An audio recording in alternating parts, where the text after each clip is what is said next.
commences à jouer au ballon à l'âge de 11, 12. Ouais. Et après, qu'est-ce qui se passe? Parce qu'à la fin, tu deviens éducateur. C'est ça, aujourd'hui? Oui, en fait, je comprends rapidement. Le switch, Je comprends rapidement en fait que par le jeu, ça va être très compliqué. Ça va être très compliqué. Je me rends compte rapidement. Mais par contre, dans mon entourage, c'est déjà bien, non, de savoir que Je suis j'ai fait pas pour ça. voilà, c'est pas pour moi, quoi, à niveau de compétition. et puis pareil, donc Parce qu'aujourd'hui, je vois des garçons qui insistent. Ils insistent. en fait, ce qui est drôle, Carlos, c'est que je m'aperçois rapidement que c'est pas par le jeu que je vais m'épanouir. Mais par contre, je suis marqué par ce qui se passe par le football italien. Parce que le football italien, dans ma jeunesse, le Milan, c'est tout ça. C'est la référence. En fait, on voit l'éclosion de coachs extraordinaires. On parle de Lippi, on parle de Capello, Ouais, on parle d'Ancelotti qui débute ouais. à Parme. Ah. On voit une nouvelle génération de coachs et moi, c'est à ça que je veux ressembler, au mystère, tu vois. Là, tu vois des mecs en fait qui ont eu des carrières de joueurs extraordinaires, qui dirigent des joueurs avec un niveau extraordinaire, et tu as l'impression que ça bouge pas, quoi. Et c'est performant. Et toi, tu lui dis, mais c'est ça que tu as envie de vivre, en fait. Ah, être coach, bah oui. Tu as ton groupe, tu le fais travailler, tu le fais évoluer, tu fais tes compos, tu assumes tes victoires, tu assumes tes défaites. Ouais. Et tu mets des méthodologies en place. Et puis surtout, le parcours de formation à notre époque était juste extraordinaire.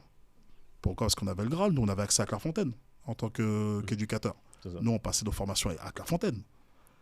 Donc je te laisserai lire le bouquin pour comprendre comment ma première formation est assez marrante, comment je passe ma première formation. Oui, toi, cette anecdote, tu peux nous Ouais. raconter un... Tu veux que je te la raconte? Oui, vas-y. Allez, c'est parti, Carlos. Oui. Moi, j'ai lu, je sais. Ce qui est incroyable au niveau de ma carrière d'éducateur commence en fait à l'école primaire. Donc à l'école primaire, en fait, j'ai la chance de tomber sur mon maître d'école qui s'appelle Luc Miseret, qui en fait quelques années plus tard deviendra le CTD des Yvelines. Donc en fait, moi, ça a été mon instituteur en CE1. Donc pareil, donc lui, il avait vu que dans la cour d'école, j'étais tout le temps fourré à organiser des matchs de foot, quoi. Les matchs de foot, je faisais les équipes, ceci, cela. Et lui, ça l'intriguait un peu, parce qu'il dit, mais comment un gamin de cet âge-là, en fait, a le don d'organiser des choses, quoi, tu vois. Donc moi, je quitte le CE1, donc pareil, donc lui, donc il quitte l'éducation nationale, et en fait, il se retrouve CTD. Et en fait, l'année où il devient CTD, CTD, conseiller technique départemental, responsable pour la... c'est ça, donc en fait, il met un programme en place, c'est qu'en fait, il décide, au niveau des clubs yvelinois, de détecter des gamins, en fait, qu'on a fait pour l'encadrement. Okay. Donc ça, c'est le projet qu'il met en place. Et moi, comment je me retrouve là-dedans? C'est qu'un jour, ça devait être pendant les vacances scolaires, je dormais à point fermé, Carlos. Et là, il doit être 6h30 du matin. En fait, il y a quelqu'un qui tape à la porte. Pa. Donc moi, je dors à ce moment-là, tout Porte va chez bien. toi ou porte Ouais, ta porte de chambre? chez moi, ouais. Ouais. Et là, en fait, j'ai ma mère qui rentre dans ma chambre brusquement, qui me dit « Rodri, ouais, lève-toi. Ok, va prendre ta douche. » Ok, maman, j'y vais. Et en fait, quand je reviens de ma douche, en fait, je vois qu'il y a 2 sacs qui sont prêts. Je dis, c'est un truc de dingue. Ça frappe à la porte. On me dit de prendre ma douche. Il y a 2 sacs qui sont prêts. On part au voyage. Pas de souci. Donc ma mère m'attrape au vol. Elle me dit, tu prends les valises et tu vas dans le salon, tu me rejoins. Ah ouais. Donc je prends les valises, discipliné, tout ça. Je rentre dans le salon. Et en fait, je vois un personnage dans le salon à 7h du matin, assis dans le canapé. Au début, je ne le reconnais pas parce qu'il portait la veste Adidas emblématique, tu sais, la veste, Oui. la veste Adidas avec la capuche, avec le gros Trois logo quarts, dans le dos. ouais, Le 3 quarts, là. Ouais. Et en fait, moi, tu sais, l'image que j'ai, je me dis, mais il y a la mort qui est dans mon salon. Qu'est-ce qui se passe, quoi? Donc là, je regarde ma mère et ma mère me dit, Rodrigue, c'est très simple.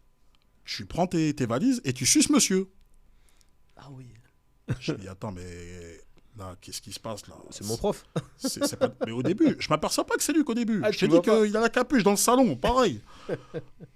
Donc là, je me lève et en fait, je me rends pas bien compte du truc. C'est quand j'arrive sur le seuil de la porte. Donc je pose mes valises, je me retourne et je me dis, mais maman, c'est une blague. Qu'est-ce qui se passe? Ma mère, elle me prend dans ses bras, tout ça. Et elle me dit, bon courage, mon fils. Ibou, je me dis, ma mère, elle m'a vendu. Je suis vendu, c'est mort. Là, je me dis, Ibou, mais attends.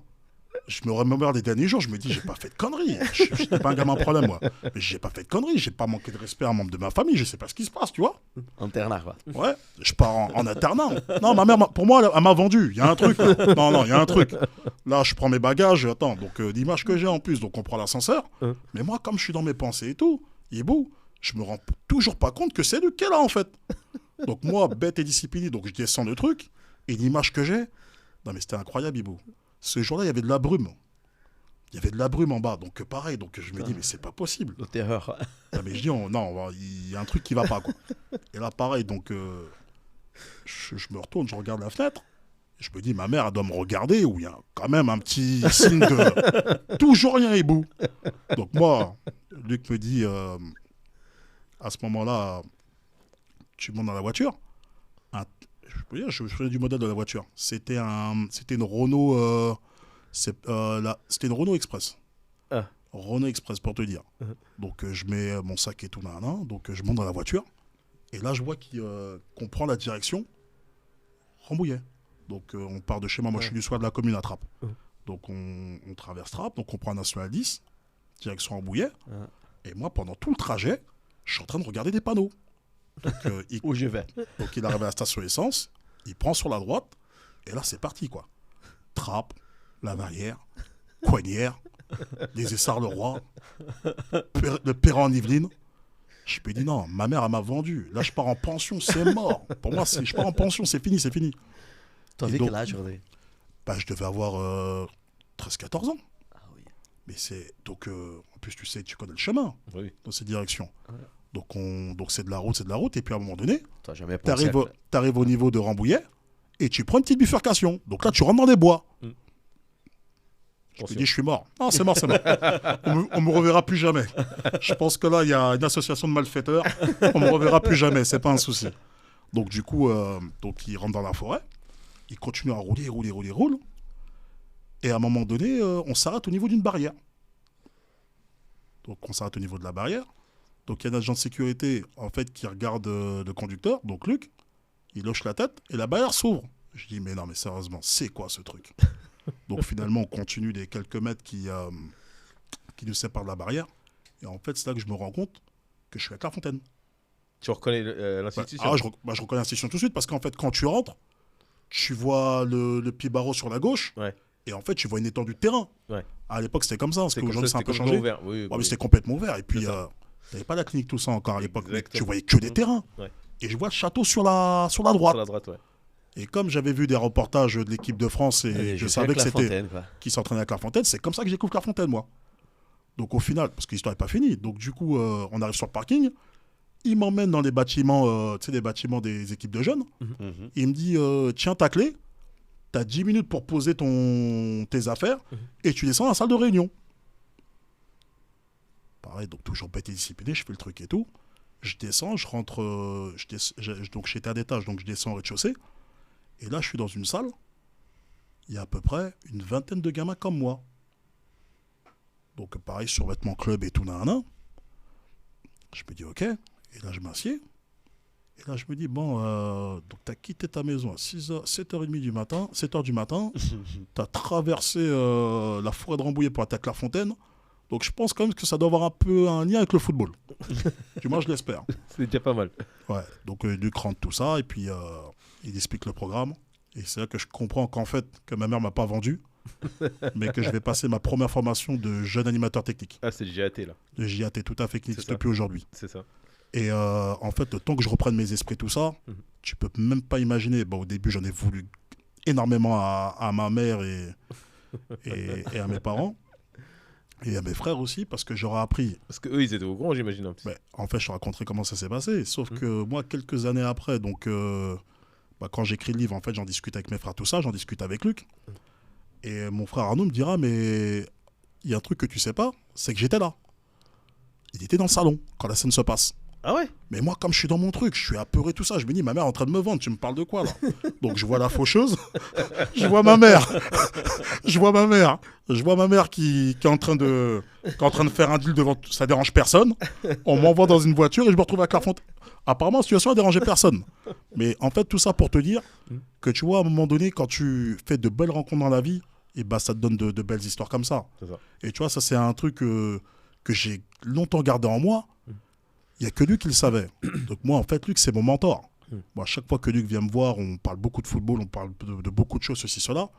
Moi, Luc, je lui serai jamais assez reconnaissant, en fait, tu vois. Ouais, complètement. Parce qu'en fait, la vraie question que je lui ai posée le jour où j'ai fait la présentation de mon livre, c'est que je lui ai dit, mais comment, en fait, tu as fait pour déceler ces qualités-là? Donc, il m'a traduit ça sous un mot. En fait, il a dit, Rodrigue, c'est très simple. En fait, tu es un catalyseur.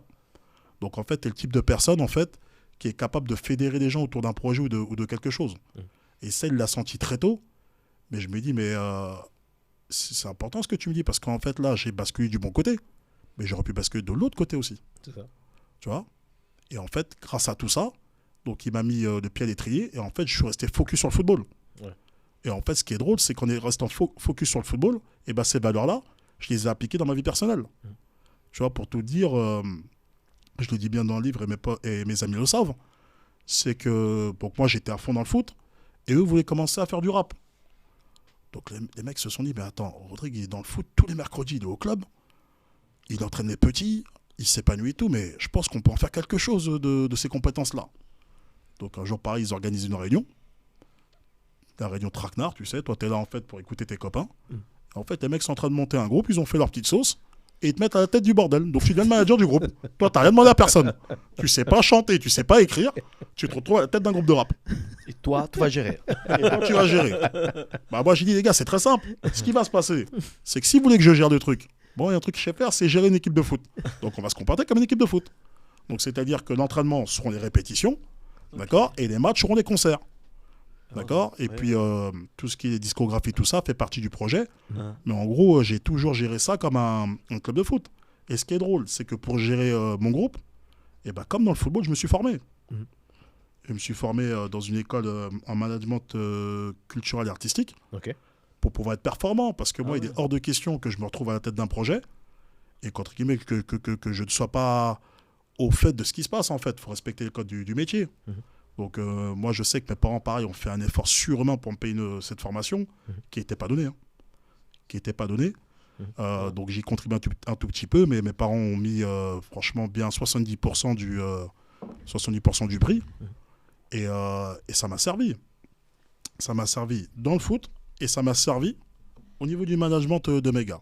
Tu vois, moi, mes gars, on a fait, donc on va dire que c'était un groupe de quartier. Sur Trappes, c'est un club un groupe qui était très connu sur Trappes.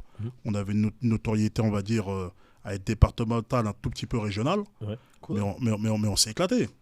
On s'est éclaté pendant toutes ces années-là. On a fait des tournées, on a fait des concerts, on a fait des festivals. On a même gagné un prix sur un certain festival. Donc tu vois, tout ça, moi, je gérais ça en même temps que j'allais à l'école, le club et le groupe. Et en fait, tout ça m'a permis en fait de rester focus sur un truc, d'être focus sur des projets et pas être distrait par ce qui se passe à côté. Parce que moi, j'ai des amis qui ont fait des conneries. Moi, je respecte les parcours de tout le monde comme toujours. Mais je pense que s'ils avaient eu la chance, pour certains, d'être dans le même cadre que moi, je pense qu'il y aurait eu plus de victoires que de défaites, comme je te dis souvent.